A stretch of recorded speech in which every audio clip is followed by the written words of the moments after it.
In the present day, century 1500, the remaining base structure raises serious concerns among the people in the vicinity, as many towns and cities are built in the shadow of these and other monstrous hidden dangers across the Havens, a vast region of perfectly fertile land.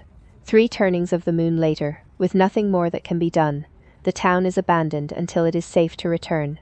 The giants are currently bringing in large steam-powered earth-moving machines to clear the large chunks of rubble from the remains of the town, the western side of which is forever buried under the collapsed tower. Captain Grinois, on board the skyship Celine, along with other skyships, delivers much-needed supplies including large tents, medical supplies, food, and other essential items, enabling the survivors to build a temporary tent town nearby. Fergus, accompanied by a crew of recently arrived Hume stone builders, carrying ether-powered digging tools, diamond-tipped stone cutters, and other equipment, proceeds to inspect the structure and make it safe, preventing potential further collapse. Entranced by the cathedral like ruins of a forgotten era, Faye stood captivated, her eyes alight with eager curiosity. A peculiar energy stirred within her as she navigated the crumbling structure, sidestepping debris and skirting past workers shoring up its sagging walls. Her gaze caught on a small fissure in the floor. With practiced grace, she flattened her wings against her back to slip through the narrow opening, a maneuver honed from countless explorations of buried relics across the land. Her blue eyes flared brighter, casting a soft glow that pierced the darkness, sharpening her sight like that of an owl or wildcat. Cautiously, she descended a winding passage carved into the structure's foundations. A sudden rush of bats surged past her toward the surface, their frantic flight signaling unease. A ripple in the ether prickled her senses, but Faye pressed forward, undeterred. The clamor of repairs above faded as she ventured deeper. After what seemed an endless trek, she reached the passage's end, her breath caught at the sight of a familiar symbol, etched in a book she'd studied. Carved into massive, rusted doors, recently wrenched from their hinges by the tower's collapse. A narrow gap beckoned, and she clambered through. Darkness enveloped the chamber beyond, but Faye's glowing eyes adjusted effortlessly, illuminating her path. She found herself in a vast, circular chamber with a domed ceiling, its rusted beams, some dangling precariously, others strewn across the floor, lending an eerie weight to the air. Each step echoed in the cavernous space. At the room's heart stood a smaller dome of glass and steel, encrusted with 1,500 years of grime, moss, and stains, though its metal frame bore little rust. A faint flickering orange light pulsed above, casting an ominous glow. Faye approached, drawn to a shadowy, crouched humanoid form within, but the murky glass and swirling mist inside thwarted her keen vision. Circling the structure, she sought a clearer view, but the clouded surface remained an impenetrable veil, guarding its secrets. Without warning, ancient machines flickered to life, their once dark screens glowing with cryptic symbols and numerals. Faye recognized them from faded images in an old magazine at Woodsgrove Community Library. Strange, one-eyed relics of a lost age. A rhythmic beeping echoed from boxes lining the walls, their displays flashing what seemed to be a countdown. A chill gripped her as she sensed a malevolent presence, her unease swelling into dread. Inside the central dome, a dark lilac glow of concentrated ether pulsed brighter, signaling an imminent overload. For centuries, ether had sustained the bunker's stability, powering its systems on a dormant hum, until Faye's presence triggered the ancient security protocols. Heart pounding, she spun toward the passageway, desperate to escape. But a colossal ether surge erupted, unleashing a shockwave that shattered the heavy doors and hurled Faye into the tunnel. She slammed against the wall, consciousness slipping away. Moments later, her pixie resilience kicked in, her rapid healing pulling her back from the brink. Though small and sturdy, Fae were not invincible. Shaken, she rose, an odd sensation gnawing at her, its source unclear. An eerie silence blanketed the bunker, broken only by drifting dust and smoke. Moonlight poured through a jagged 20-foot-wide hole in the ceiling, its edges fused into smooth black glass, as if something had incinerated its way to the surface.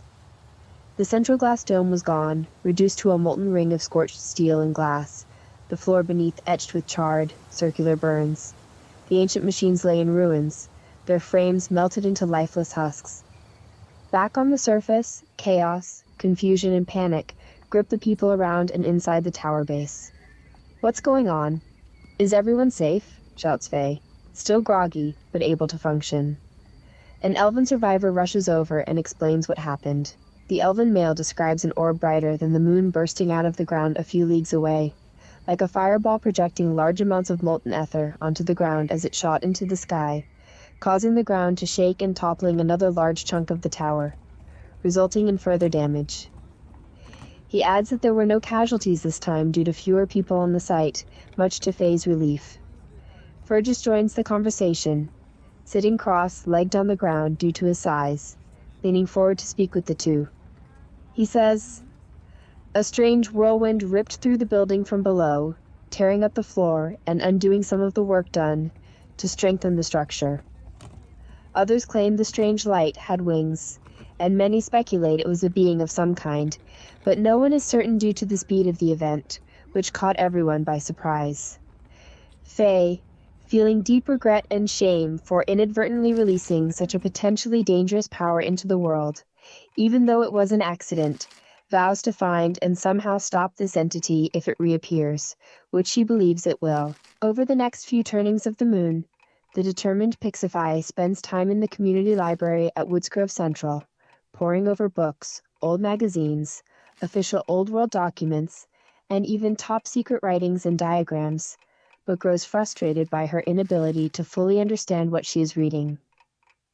There are also small, flat, round silver discs, the purpose of which remains unknown, regarded merely as shiny curiosities collected by the library curator and Old World expert, Professor Arcuna, an eccentric, aging, bearded, long-haired male Pixify, dressed in a distinctive long tweed jacket, frilly shirt, tall hat, pressed dark trousers and boots. Professor Arcuna sits in a room filled with old books and papers, where light beams shine through arched windows, casting an ambient orange-yellow glow, and shadows across the wooden interior. The library is situated on a natural outcrop platform near the bottom, and on the side of the great tree at the center of Woodsgrove in the Valley of Daroon, the same tree with the skyship docking station high above. Noticing Faye's frustration, Professor Arcuna approaches and speaks. He tells her he has partially deciphered the main language used in the Old World, though much of its meaning remains unclear.